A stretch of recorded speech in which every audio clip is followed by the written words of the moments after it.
اسرائیل کی انتہا پسندانہ پالیسیاں دنیا بھر میں صہیونی ریاست کے خلاف بڑھنے لگی۔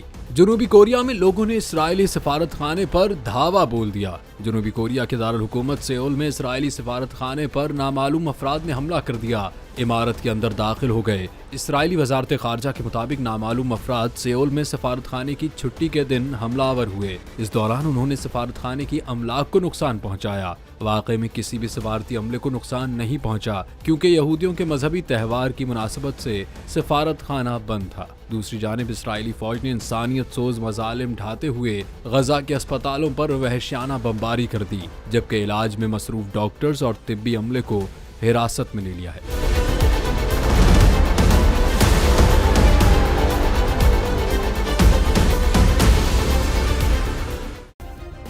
سبسکرائب کریں اور بیل دبائیں تاکہ کوئی خبر رہ نہ جائے۔